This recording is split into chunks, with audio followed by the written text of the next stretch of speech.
بسم اللہ الرحمن الرحیم۔ ناظرین، میرا نام حسن عدیل ہے اور آپ میرا چینل دیکھ رہے ہیں۔ ناظرین، آج یہ بات ثابت ہوئی کہ ہم ایک قوم نہیں بلکہ 24 کروڑ زندہ لاشوں کا ہجوم ہیں اور ہم بالکل پوری طریقے سے بے حس ہو چکے ہیں۔ ناظرین، یہ کرخت باتیں میں اپنے لیے اور اپنے ملک کے لیے کر رہا ہوں، یہ میرے لیے آسان نہیں ہے، مگر پچھلے چند دن کے واقعات نے یہ ثابت کیا کہ یہ سب باتیں سچ ہی ہیں اور اب یہ وقت آ گیا ہے کہ یہ کڑوا سچ آپ کے سامنے رکھا جائے۔ ناظرین، میں بات کر رہا ہوں 8 سالہ معصوم بچے عمار فاروق کی موت پہ۔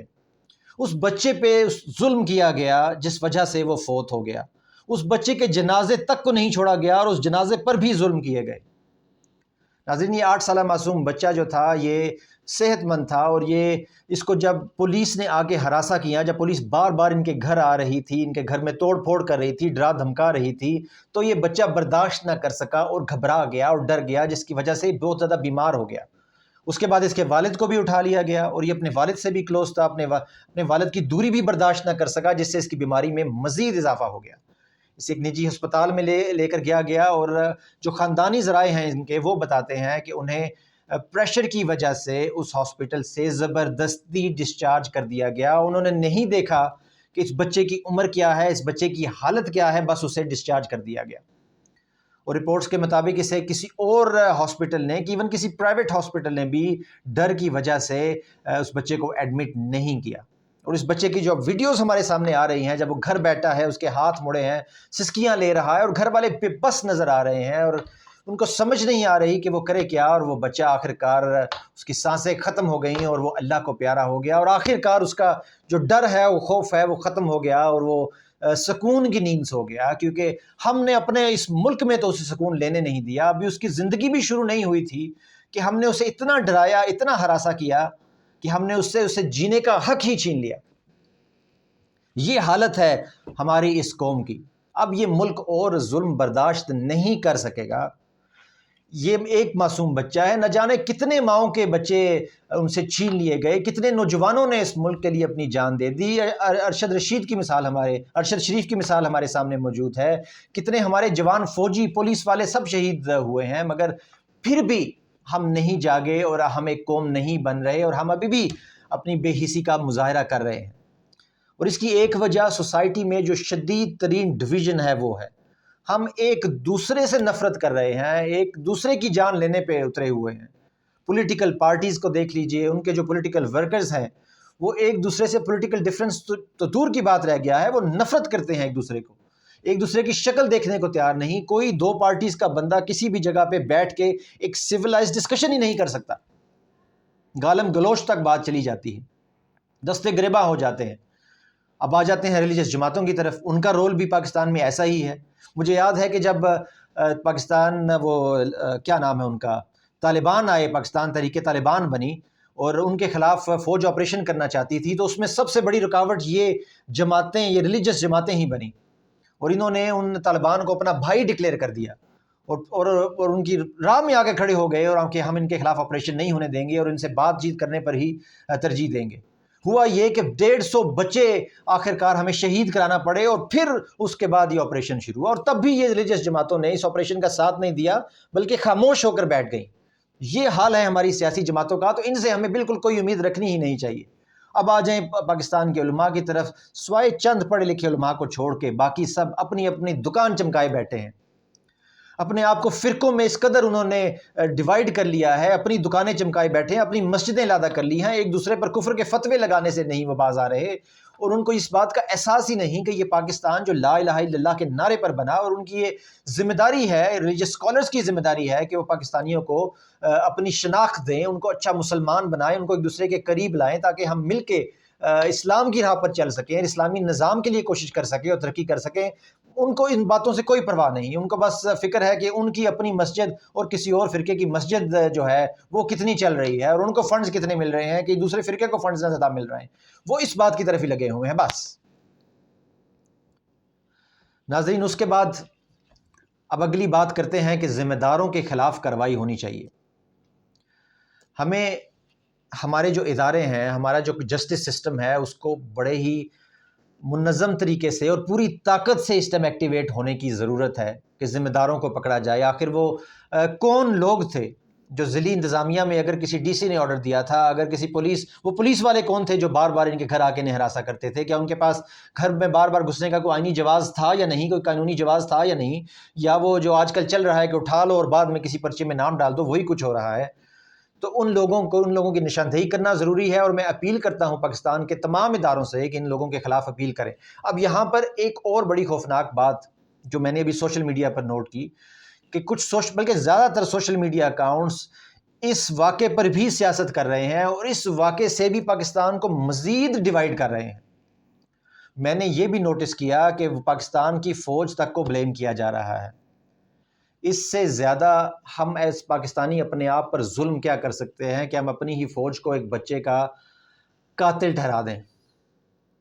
یہ سمجھیں کہ ہمارا ملک تباہ ہو چکا ہے، تباہی کے دہانے پر تو چھوڑ، اب تباہ ہو چکا ہے۔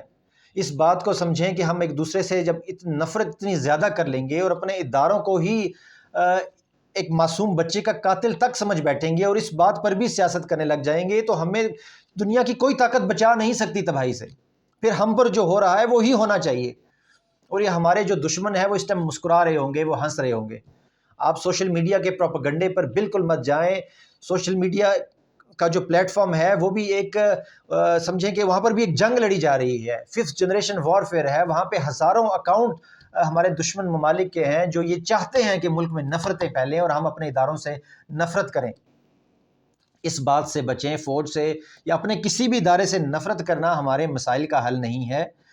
اس بچے کی جو آج موت ہوئی ہے، اس بچے کی موت کو ایک ایسا نشان بنا لیں، اپنے آپ کو بس ذرا روک لیں، اپنی نفرتوں کو ذرا تھوڑا سا تھام لیں اور سوچیں، لمحہ فکریہ ہے یہ اس قوم کے لیے کہ کیا ہمیں اس واقعے کو لے کر ایک دوسرے سے مزید دور چلے جانا چاہیے یا اپنے ایک دوسرے کے قریب آنا چاہیے اور ایک قوم بننا چاہیے۔ یہ اس بچے کی موت کو اگر ہم اس کے لیے اگر ہم کچھ کر سکتے ہیں اس بچے کے لیے، اب اس بچے کی موت کو ایک ایسا ہم نشان بنا سکتے ہیں کہ اس کے بعد پوری پاکستانی قوم یونائٹ ہو جائے اور ہم اپنے اصل دشمنوں کی طرف جائیں، نہ کہ ہم ایک دوسرے سے لڑیں۔ ہمیں یہ پوری فوج بھی ہماری ہے، یہ پولیس بھی ہمارا ہے، یہ حکومت بھی ہماری ہے، سب ادارے ہمارے ہیں اور ہم پاکستانی ہی ان سب کو چلا رہے ہیں، اور ہمیں ایک دوسرے کے قریب آنا ہے۔ اگر تو پاکستان کے مسائل کا حل ایک دوسرے سے نفرت کرنا ہے تو جتنا آپ کا دل کرتا ہے نفرت کریں، پھر پاکستان ٹھیک ہو جائے۔ پر ایسا ہو نہیں رہا۔ جس قدر ہم ایک دوسرے سے دور جا رہے ہیں، چاہے وہ ادارے ہوں، چاہے وہ ریلیجس جماعتیں ہوں، چاہے وہ ایک دوسرے کا فرقے ہوں، ہم ایک بصیرت پاکستانی کیوں نہیں یونائٹ ہو جاتے؟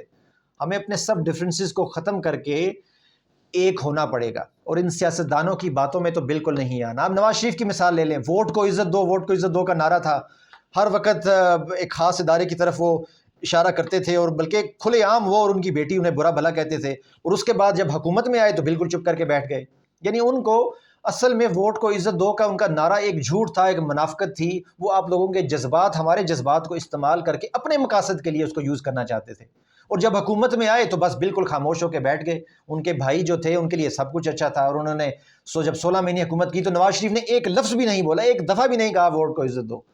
تو ہمیں ان سیاستدانوں کی چالوں کو بھی سمجھنا چاہیے، ہمیں اپنے آپ کو پہچاننا چاہیے کہ ہم بحیثیت مسلمان اور بحیثیت پاکستانی ہماری کیا ذمہ داریاں ہیں، اور ہمیں اپنے اداروں کو مضبوط کرنے کے لیے پورا رول پلے کرنا چاہیے، اور انصاف کا سسٹم ہم سب نے ہی مل کر بنانا ہے اور اس کو مضبوط کرنا چاہیے۔ ہم چیف جسٹس پاکستان سے بھی اپیل کرتے ہیں کہ اس واقعے کا خود نوٹس لیں، اور جو بھی لوگ اس میں ملوث ہیں، اگر کسی ہاسپٹل والے نے واقعی ان کو زبردستی ڈسچارج کیا ہے اور کسی اور ہاسپٹل نے ان کو لینے سے انکار کیا ہے تو ان کے خلاف سخت سے سخت کارروائی کرنی چاہیے، اور جو پولیس والے اگر غیر قانونی طور پر اس گھر میں بار بار گھس رہے تھے، ان کو ہراساں کر رہے تھے، ان کے خلاف بھی کارروائی کرنی چاہیے۔ ناظرین، اس کی ایک اور مثال میں آپ کے دوں، ابھی ریسنٹ واقعہ کینیڈا کا ہے۔ کینیڈا کی حکومت نے ثابت کیا کہ غیرت کیا ہوتی ہے۔ ان کے ملک میں ایک سکھ ہردیپ سنگھ نجر کو قتل کر دیا گیا، جو کہ اصل میں 1997 میں انڈیا سے مائیگریٹ کر کے کینیڈا آئے تھے، اور بعد میں انہوں نے کینیڈین نیشنلٹی حاصل کی۔ ان کو انڈین حکومت نے الزام لگا رہی ہے، یہ بات کینیڈین حکومت، اور ان کے پاس ظاہر ثبوت بھی ہوں گے جو اس لیول پہ الزام لگا رہے ہیں کہ انڈیا کی ایجنسی را نے انہیں قتل کر دیا کیونکہ وہ خالصتان کی موومنٹ کے لیے کام کر رہے تھے۔ اب اس بات پر کینیڈا کی حکومت ڈٹ گئی ہے اور انہوں نے ہندوستان کی آنکھوں میں آنکھیں ڈال لی ہیں. انہوں نے ایک سفارت کو وہاں سے ایک سفارتکار کو وہاں سے نکال دیا ہے کینیڈا سے. را کا جو وہاں پر لیڈر تھا کینیڈا میں اسے بھی نکال دیا ہے. ان کے ساتھ ایک ٹریڈ ڈیلیگیشن انڈیا جانا تھا وہ بھی کینسل کر دیا ہے. ان کو اس بات کی پرواہ نہیں کہ اربوں کا نقصان ہو جائے. انہوں نے اپنی قوم کی جو غیرت ہے اسے آگے رکھا. اور بے شک یہ شہری اصل میں پہلے انڈین ہی تھا, بعد میں کینیڈین بنا, مگر اب وہ کینیڈین بن چکا تھا. انہوں نے اس بات کی لاج رکھی اور انہوں نے اس چیز کا احتجاج جو ہے پوری دنیا میں اٹھا رہے ہیں. جو وہاں کے وزیر صدر ہیں انہوں نے امریکن صدر سے بھی بات کی, انہوں نے برطانوی وزیر اعظم سے بھی بات کی, انہوں نے فرانس کے صدر سے بھی بات کی, اور انہوں نے پورا احتجاج ان کا جاری ہے. اور انڈیا سے انہوں نے ان کے جو تعلقات ہیں بڑی ہی کشیدگی اختیار کر گئے. انہوں نے پورا سٹینڈ لیا ہے. اور ایک ہم ہیں کہ یہاں پر کچھ بھی ہو جائے, بچہ مر جائے, ہمارا وزیر اعظم ایک بیان بھی نہیں دیتا. یہ عالم ہے ہماری بے حسی کا. اللہ ان لیڈران کو ہوش کے ناخن دے, ہماری دعا ہے. پر ایک بات اب مجھے ایک قرآن میں مجھے ایگزیکٹ آیت تو نہیں یاد, پر اس کی مجھے جو معلوم ہوتی ہے کہ اس میں قرآن میں یہ لکھا ہے کہ جیسی قوم ہوگی ویسے ہی اس کے لیڈر ہوں گے. تو ہمیں صرف ہر وقت اپنے لیڈروں کو بلیم نہیں کرنا, اپنے اندر بھی دیکھنا ہے کہ ہم بحیثیت قوم کیا جو ہر روز میں ہماری اپنی ڈیوٹیز ہیں اس ملک کے لیے, اسلام کے لیے, کیا ہم وہ پوری کر رہے ہیں.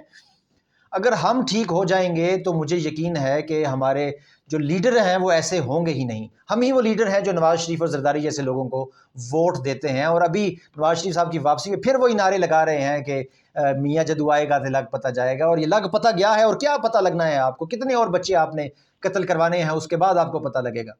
ناظرین بہت شکریہ, یہ ویڈیو دیکھنے کا بہت شکریہ. پاکستان زندہ باد.